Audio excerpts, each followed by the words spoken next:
Olá, você ligado no Notícias Agrícolas, eu sou o Guilherme Dorigatti, nós damos sequência à nossa programação, fazendo um giro pelo Brasil, visitando as mais diferentes regiões do país para verificar o desenvolvimento das lavouras e dessa vez a nossa parada vai ser no estado do Mato Grosso para verificar as condições da segunda safra de milho.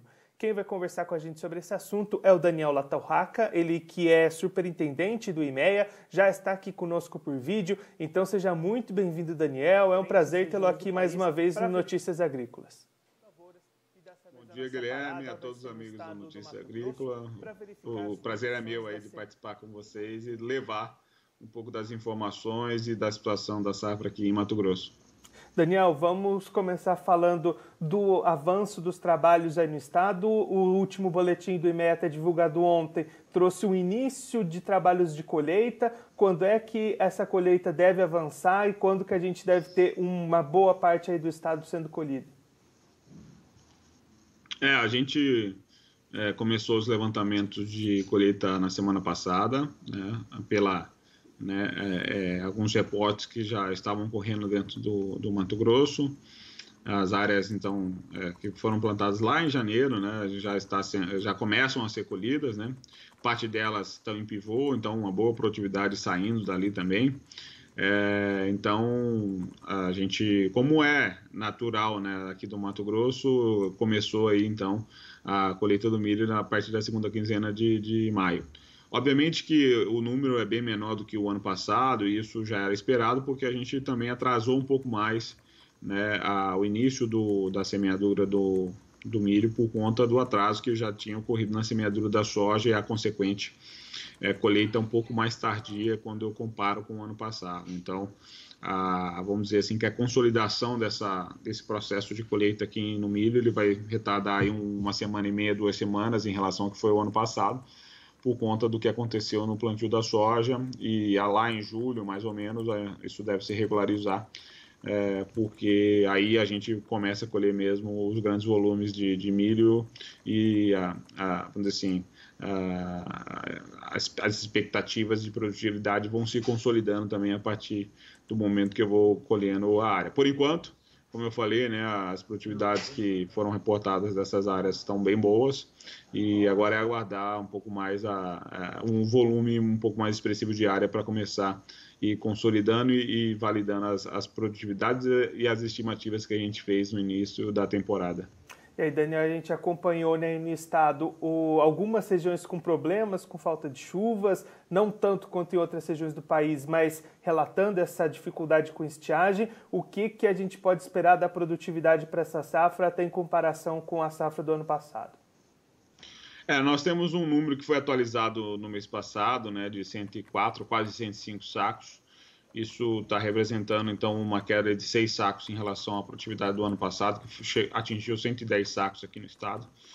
A gente sabe que tinha algumas regiões, notadamente ao sul do estado, né, sudeste, que a gente chama aqui, também na região centro-sul, ali em Diamantina, em algumas áreas de Nova Mutum também, Tangará, enfim, com um processo de estiagem um pouco diferente do que ocorreu o ano passado. Fato é que houveram também algumas chuvas inesperadas agora no mês de maio, né? E que de alguma maneira ajudou a amenizar as reduções que já estavam ocorrendo nessas regiões. Mas como eu falei para você, né, Guilherme, agora a gente vai partir para a consolidação da safra, né? Então a gente deve soltar um relatório de atualizado com essa produtividade à medida que a colheita vai se consolidando, porque agora a gente vai começar a ter os dados reais, né? Não mais previsões, mas sim os dados consolidados. Então é isso que a gente deve fazer agora, mas por enquanto, né, respondendo a sua pergunta de maneira direta, nós temos sim uma previsão de uma queda de 6 sacos nessa produtividade, que agora estamos aguardando até para ver o tamanho do impacto dessas últimas chuvas que ocorreram aí, em especial nessas regiões que estavam bastante secas. Alguns milhos já não tinham como recuperar, mas potencialmente outros podem ter salvado aí alguma parte dos grãos que estavam aí para desenvolver. Então, com isso, a gente tem um aumento de área que já estava estimado em quase 7%, então uma área de 5,2 milhões de hectares, que vamos dizer assim, acumularia aí uma produção de 32,7, quase 33 milhões de toneladas. Essa é a nossa previsão. E por mais que a produtividade esteja caindo, né, a produção ainda é um pouco maior do que o ano passado, por conta então dessa grande variação que ocorreu na área, ou seja, os produtores, esse número foi revisado também agora em maio, e os produtores também se animaram aí por essa questão de preço e realmente avançaram o plantio fora da janela, e isso é essa área que a gente está descobrindo agora nesses meses que sucederam aí o término do plantio. E aí, Daniel, um ponto que chama bastante atenção no último boletim divulgado pelo IMEA na segunda-feira, as vendas para essa safra já em 82%. A que a gente se deve esse avançado das vendas, e até para a gente trazer essa comparação, como é que estava nesse período do ano passado essas vendas? Então, a gente, como você disse aí, a gente já atingiu um percentual de mais de 80%, né, dessa área dessa produção já comercializada, e no mesmo período do ano passado a gente tinha um percentual de 62%, né, ou seja, 20 pontos percentuais abaixo do que está hoje. E 62%, vale lembrar que já é um percentual alto, né, de antecipação, de comercialização. Então, o que aconteceu realmente essa safra é que o produtor de Mato Grosso aqui começou a comercializar esse milho já lá em setembro do ano passado. Boa parte foram comercializados aí no segundo semestre, então, do ano passado. Esse ano continuou o ritmo de vendas, em especial nos últimos 2-3 meses, esse ritmo voltou a acelerar, estava desacelerando em janeiro, mas voltou a acelerar agora por conta do dólar, e fez com que a gente chegasse, então, num nível recorde de comercialização antecipada, de mais de 80%, né, dessa safra que a gente está estimando em 33 milhões de toneladas. Então, se por um lado eu vou ter uma grande produção, né, que poderia, inclusive, pressionar demais o preço aqui em Mato Grosso, do outro lado eu já tenho essa boa produção praticamente, né, com 80% comprometido, ou seja, não deve fazer com que o preço derreta, vamos colocar assim, como já aconteceu aqui em 2017, por exemplo, da última vez que a gente viu. Então é importante observar que a própria antecipação da comercialização e esse nível recorde que a gente atingiu agora no pré-colheita se deve também ao fato dessa boa demanda que o milho aqui do Mato Grosso vem tendo, não só do mercado interno, com a questão das carnes e agora com o etanol de milho, mas também, em especial, a exportação, né, que tem aumentado os seus volumes de maneira expressiva nos últimos 3 anos. E Daniel, se a gente pegar esse volume de mais de 80% já negociado, a gente consegue distribuir os destinos para essa venda? Quem foi que demandou essa compra antecipada aí no estado? Eu não consigo fazer essa distribuição, mas o que dá para comentar é que boa parte disso, obviamente, vai para a exportação, né? E aí a outra parte ela fica no mercado interno entre etanol e carne. E aí, Daniel, que tipo de preços a gente verificou? A gente consegue apontar um preço médio para essas vendas que satisfaz o produtor aí do estado? Esse milho que foi comercializado, né, a gente vem acompanhando isso mês a mês de maneira ponderada, ele está num patamar de R$29 a saca média ponderada, né? Ele começou até num nível mais baixo de comercialização, mas como eu falei, à medida que foi avançando os meses, e em especial esses últimos meses com o dólar, ele atingiu, a gente tinha um nível de 27 no pré-Covid, agora de média ponderada, né, vamos colocar assim, agora estamos com 29, muito do efeito aí desse último milho que foi vendido agora, né, nesses últimos meses. Então, o que tem se praticado no mercado é isso. Então, R$29 é a média do milho que já está vendido, e hoje no mercado disponível de Mato Grosso o milho ainda está a R$37, né, por conta, como a gente falou, não se consolidou ainda essa colheita, então a gente está muito ainda vivendo o mercado disponível do milho da safra passada, mas isso naturalmente vai se convergir aí para esses R$ 29, R$ 30 nas próximas semanas, à medida que a colheita vai se consolidando também. E aí, Daniel, com esse volume tão grande já negociado, a gente corre um risco de faltar produto aí no segundo semestre desse ano, já que falta tão pouco para ser negociado? Olha, no segundo semestre desse ano não, como eu disse, boa parte, inclusive, desse comprometimento de 80%, ele já é de contratos de, vamos colocar assim, de julho até setembro, outubro, meados de outubro, né? Então, o mercado deve estar bem abastecido. Agora, o primeiro semestre do ano que vem, sim, né, aqui fica a dúvida.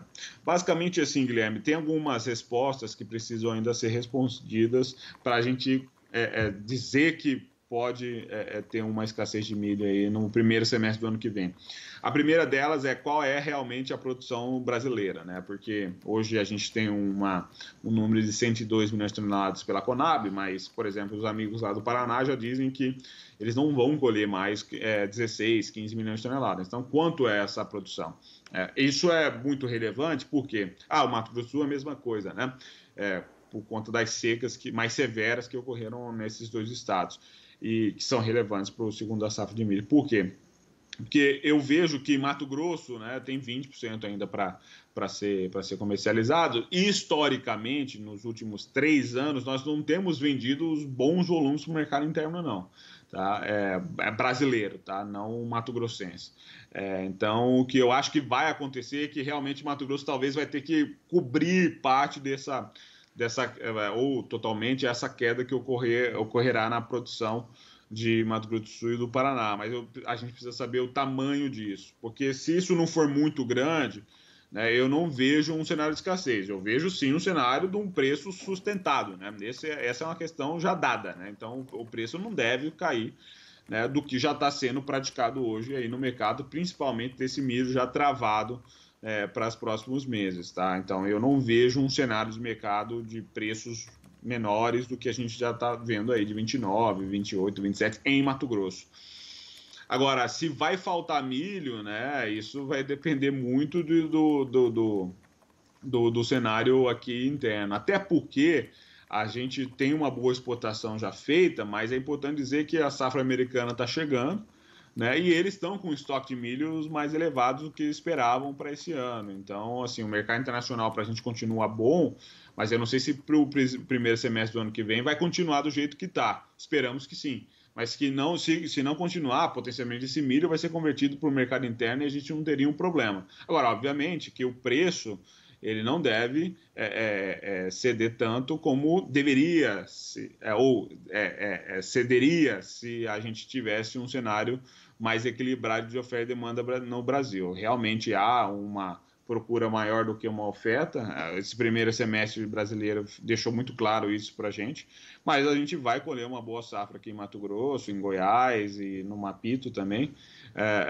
Então eu vejo que o Brasil vai sim ser ofertado e não terá grandes problemas. Agora, é importante dizer que, com todo esse novo cenário de demanda para o milho, essas estratégias de comercialização, ou seja, de esperar a colheita do milho para ver o que vai acontecer, ela não tem se mostrado muito inteligente nos últimos 3 anos. Então, é importante para os compradores de milho interno brasileiro entender que realmente esse cenário mudou e, inclusive, nós já estamos vendendo milho para 2021 aqui em Mato Grosso, né, uma porcentagem até elevada, né? Se eu pegar aqui, por exemplo, ó, nós já temos para o safra que vem, já 2021, 29% do milho vendido. Então é importante dizer para os setores que estão preocupados com o milho, já se programando, inclusive, para não só comprar nessa safra, mas para comprar na próxima, né, com o risco, inclusive, de a gente chegar lá em janeiro, fevereiro do ano que vem, com 60% já vendido de novo. E aí, Daniel, era justamente esse o próximo ponto que eu queria abordar, essas vendas já para a próxima safra, é justamente esse momento bom de preços que anima o produtor já ir fechando essas negociações. Então já está respondido. Eu acho que eu falei demais na última pergunta, mas já acabei respondendo essa segunda. E aí, Daniel, você acha que é uma nova tendência essa do produtor cada vez mais buscar essas vendas antecipadas? Isso deve permanecer daqui para frente? Com certeza, Guilherme. Isso veio para ficar, tá? Tanto para soja quanto para milho. veja você, né, Guilherme, nós estamos vivendo um cenário de grande certeza, né? Isso não é só no nosso setor, mas é em todos os setores. Então, à medida que o empresário, o produtor, né, tem a possibilidade de fazer o hedge, de trazer essas ferramentas para que ele, de alguma maneira, mitigue esses riscos, eles vão fazer, né? Isso a gente já tem sendo, já vem fazendo isso há alguns anos e não é nenhuma novidade. A novidade é que a gente está comercializando cada vez mais antecipadamente, né? Mas isso já é uma coisa que é normal do mercado.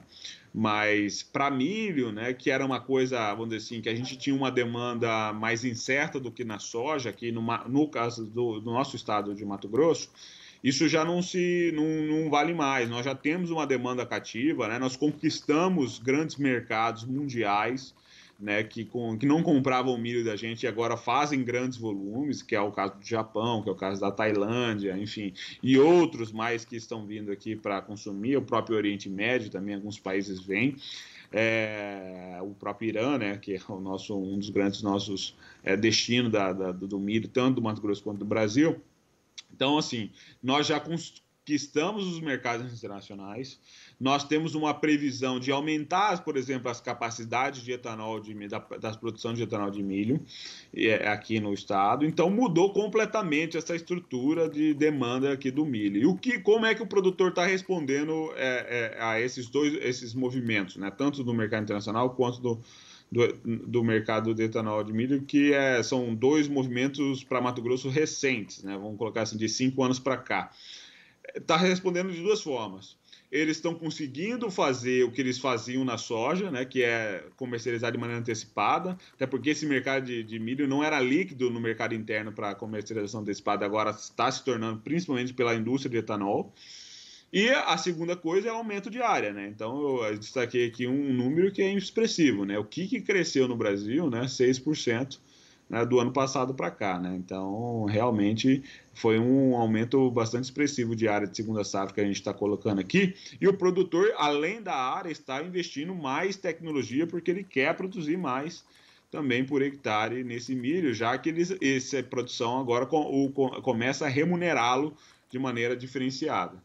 Então, é importante observar isso, porque o nosso volume de produção vai crescer a cada ano, e eu acredito nisso, porém, o que chega para ser comercializado no mercado disponível é menor do que era nos últimos anos. Olha que interessante. Então, eu estou aumentando o volume, porém, o mercado disponível está cada vez menor, porque eu tenho antecipado cada vez mais essa comercialização, e isso é um movimento estrutural, ou seja, que veio para ficar, não é uma questão só conjuntural por causa do dólar ou por causa do preço, e sim uma questão aí do que, como o produtor está também aumentando o investimento em tecnologia no milho, comprando fertilizantes, aumentando o investimento em sementes, e no próprio tratamento das doenças, né?